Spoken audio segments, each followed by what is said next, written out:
For 70 years, the willows along these streams stood dead. Then 14 wolves crossed the snow, and within a decade, beavers were building dams where none had existed in living memory.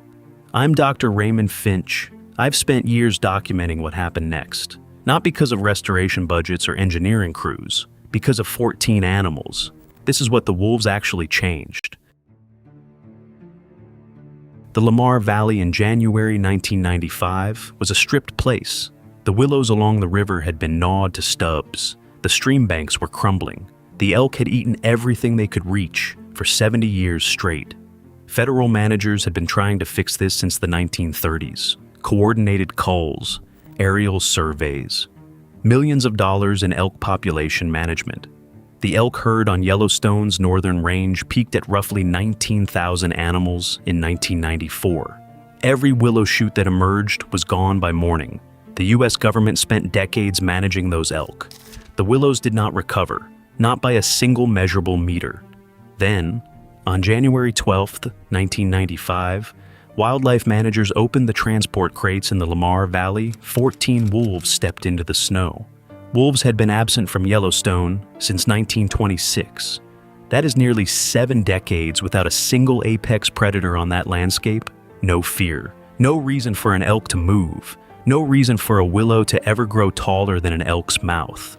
Dr. William Ripple at Oregon State University was mapping aspen decline across the northern range throughout the late 1990s. He expected to document collapse, a slow, measurable loss of trees along predictable gradients. He brought his vegetation surveys and his grid maps and his training in systematic decline. In 2001, Ripple overlaid his aspen data onto wolf territory maps. The match was exact. Aspen were recovering in precisely the zones where wolves hunted. Outside those zones, the browse line held, nothing above elk jaw height. Nowhere the wolves didn't go showed a single centimeter of new canopy. The elk hadn't disappeared. Their numbers were still enormous. But something had changed in how they used the land. And whatever that change was, the willows were the first to know it. By the early 2000s, beaver colonies on Yellowstone's northern range had climbed from 1 to 9. No engineers, no replanting crews, no budget line for riparian restoration. 9 colonies building dams where silence had sat for decades. I'm Dr. Raymond Finch. I spent 40 years watching ecosystems collapse. What Ripple found in 2001 is the most argued over, most humbling chain reaction I have ever traced in the field. And the chain does not start where most people think it does. This is what I kept turning over in those field notes. 14 wolves did what millions of dollars in federally coordinated elk management could not. The mechanism behind that is not simple. It reaches down into the soil, into the chemistry of the stream, into the architecture of the riverbank itself. The postcards were accurate. That is what made them so dangerous. Visitors in the early 1990s drove through Yellowstone and saw exactly what they expected. Open meadows, elk grazing in golden light, geysers threading steam into a clean sky. The park looked intact. It looked the way a national park is supposed to look. That surface impression was covering something the cameras never caught.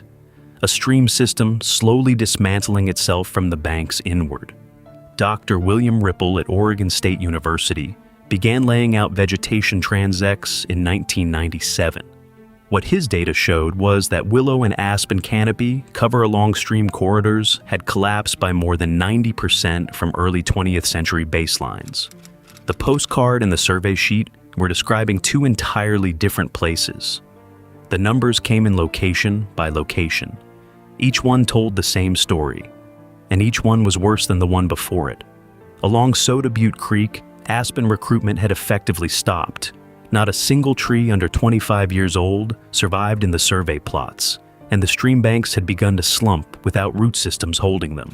Near Gardner, Montana, a 12-kilometer transect of exposed soil showed erosion cutting the channel wider by several feet every 10 years. The water running faster, shallower, and warmer than any recorded measurement before it.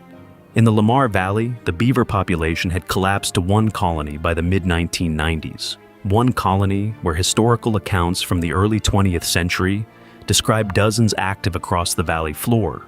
Along the Gardner River, riparian growth had been browsed to knee height for so many consecutive seasons that the rootstock was exhausted. The plants were not resting.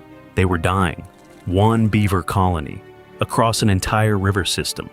That number should stop you. Historical accounts from the early 1900s documented dozens of active beaver colonies in that same corridor. By 1995, one remained. A collapse that thorough does not announce itself. It just quietly removes everything that held the stream bank in place.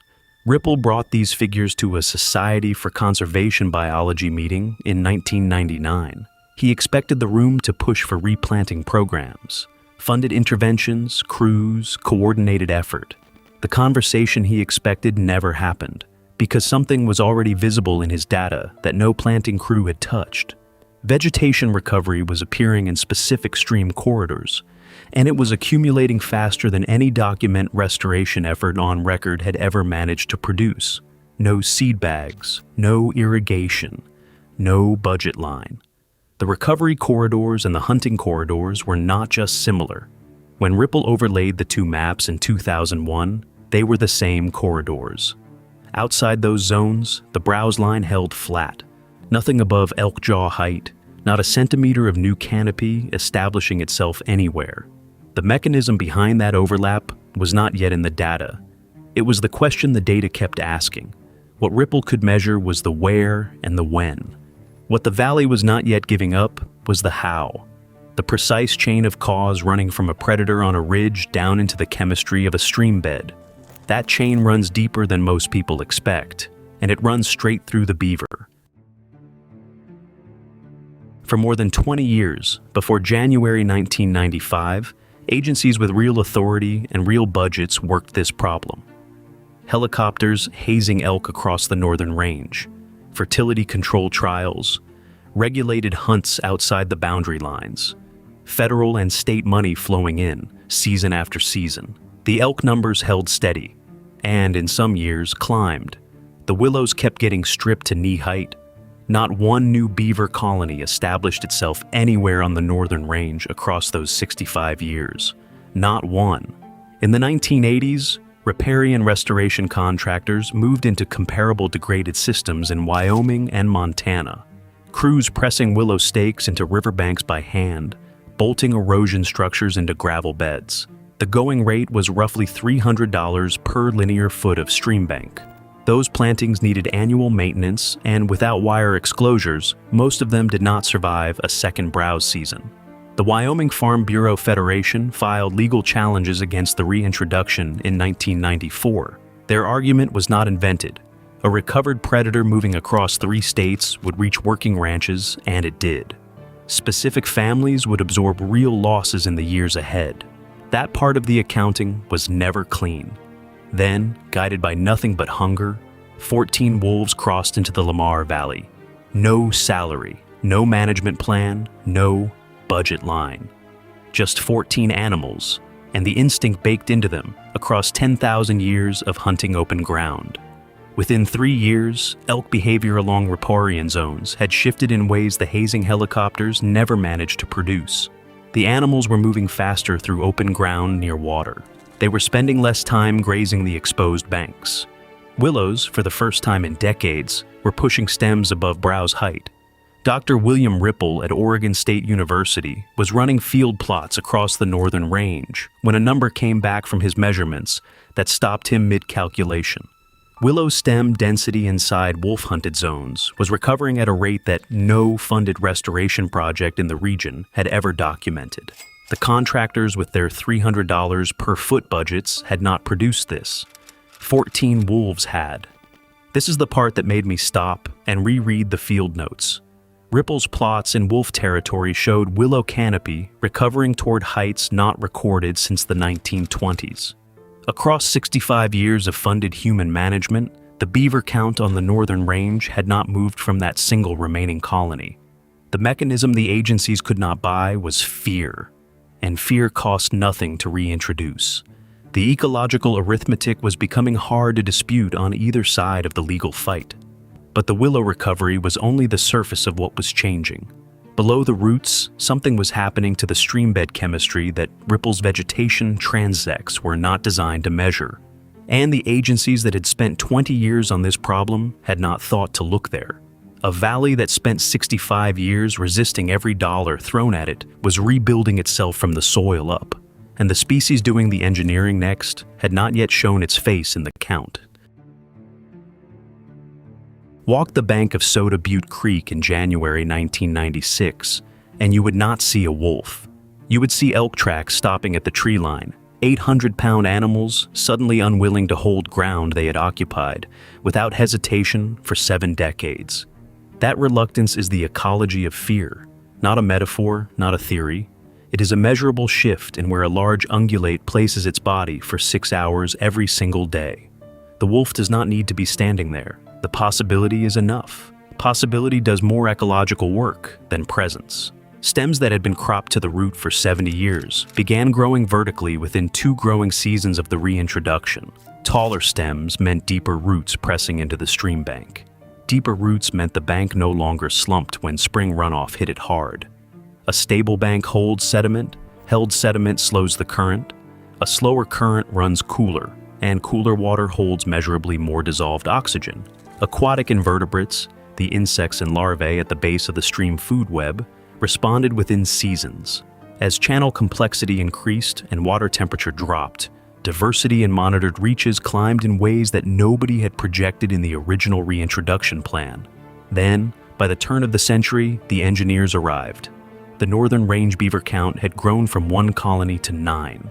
9 active colonies in 5 years, in a drainage that had recorded 0 new establishment in the previous 65. Each dam backed water onto the floodplain. The water table in adjacent meadows rose. Wetland habitat that had not existed in living memory reappeared, not planted, not engineered, not budgeted for. Built by an animal following its own logic into a landscape that had finally made room.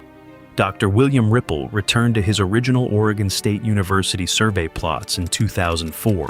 He documented willow flycatchers and yellow warblers nesting in willows that had not reached nesting height in any of his previous visits. Species whose return had not appeared in any recovery model. He had mapped vegetation. He had expected vegetation to come back. What he had not modeled was a valley reassembling its own hydrology, rerouting water, rebuilding banks, recharging the water table, without a single permit filed. The soil chemistry that Ripple's transects were not designed to catch had been changing the whole time. Nitrogen cycling, microbial load, moisture retention in the root zone, those numbers were shifting beneath every plot he measured, driven by processes his instruments were pointed away from. That gap is still only partially closed. 14 wolves entered Lamar Valley, carrying nothing but hunger and instinct. What followed was a cascade: fear to behavior, behavior to vegetation, vegetation to hydrology, hydrology to species, that will take another generation of fieldwork to fully trace.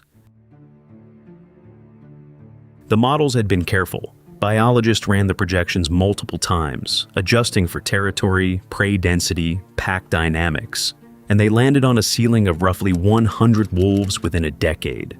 By 2003, the count stood at 174 animals across 16 packs, 74 animals above the upper projection. Not a rounding error, a signal. The system had decided the models were a suggestion, not a contract. Those 16 packs were not staying put. Ripple, still running transects across side drainages and tributary creek systems that the original reintroduction team had never surveyed, kept finding willow recovery in places with no confirmed wolf activity nearby. The behavioral shift in elk had detached from the wolves themselves. It was moving through the landscape on its own, faster and farther than any pack could travel. The ecology of apprehension had become self-replicating.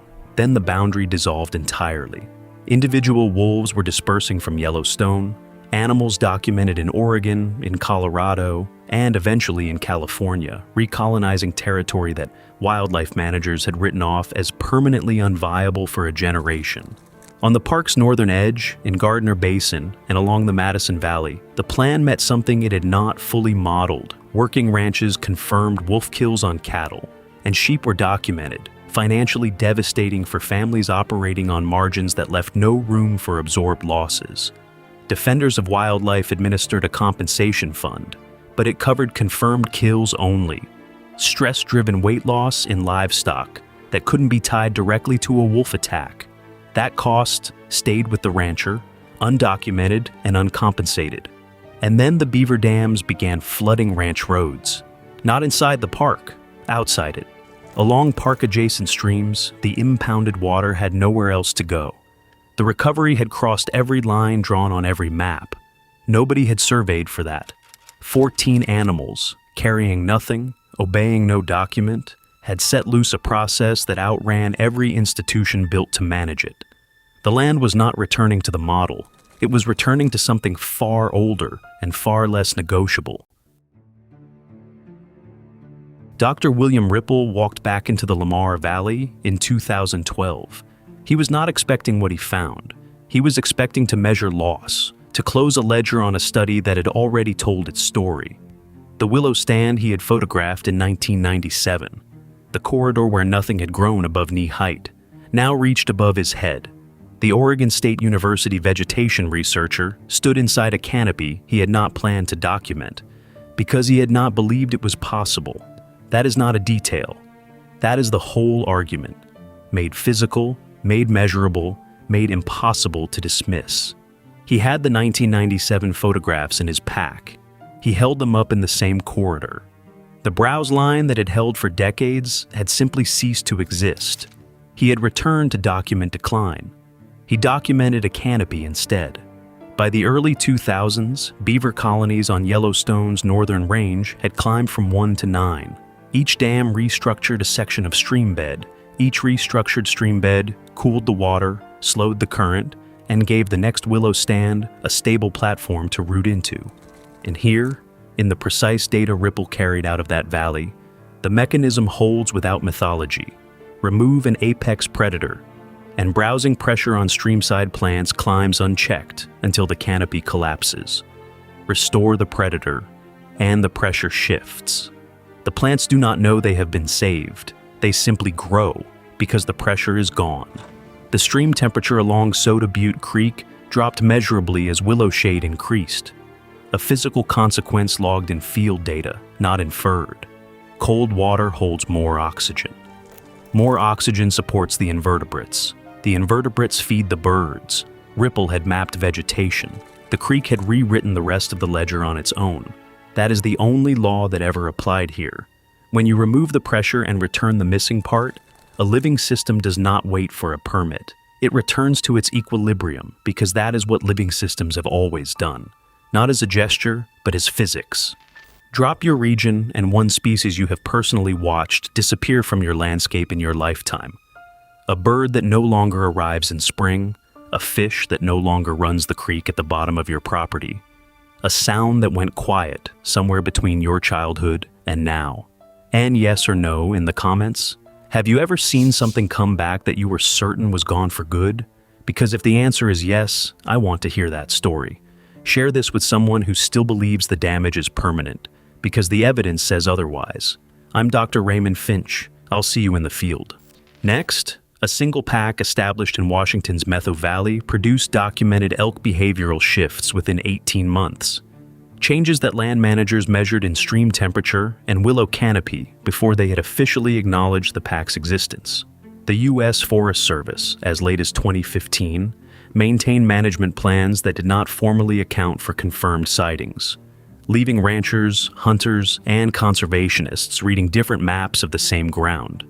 The Cascades recovery is now moving faster than any policy built to contain it, and nobody yet knows whether that speed produces the same outcome Yellowstone did, or something no model has predicted.